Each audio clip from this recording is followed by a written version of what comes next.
Even the mainstream press are beginning to report on the tinderbox that is the UK. We're now kindling. Even the mainstream media can sense it in the air. Even the mainstream media can see the protests outside migrant hotels. Even the mainstream media can feel the atmosphere. Even they know something bad's coming down the line. It's just going to take a spark. Now, who's going to create that spark? I have no idea. It could be the far left. It could be an Islamist. It could be the police. It could be somebody on the patriotic side. It could be some drunken idiot. It could be some violent nutcase. We have no idea.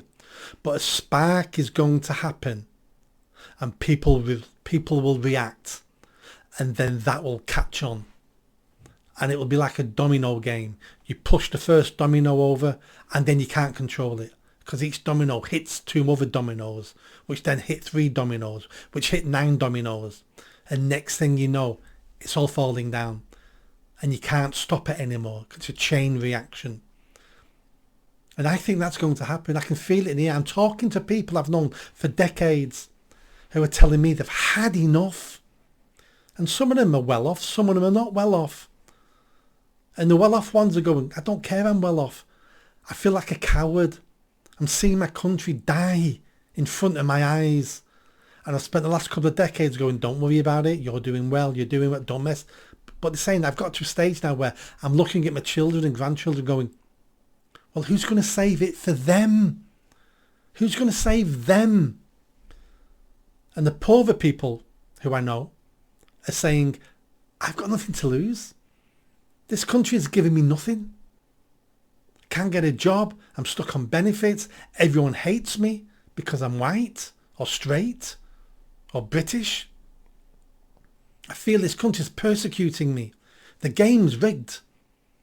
I can't get on. And they're saying to themselves, if we burn it down, if we tip over the table, maybe what comes next will be better for me. And it might not be. But what have I got to lose? My life's shit. What have I got to lose? And they're the 2 different types of conversations I'm having with people at the moment.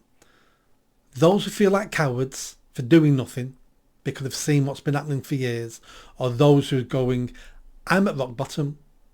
Things can't get worse for me. Let's burn it down and start again. And both of those people, both of those groups of people have got a point. And if we've got these people living in our communities, who are the vast majority of people, I think, dangerous times. I think the government could still stop all this, but this government won't. The sooner this government fails and is replaced, maybe, just maybe, whoever replaces them might be a bit better and might have the backbone to do something about it. I doubt it. The Tories, not a chance in hell. And reform.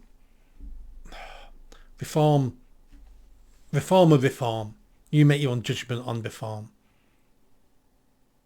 But if we don't do something soon, we are in a whole lot of pain, because innocent people will be hurt.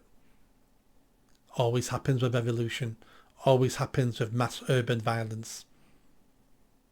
The government can change this.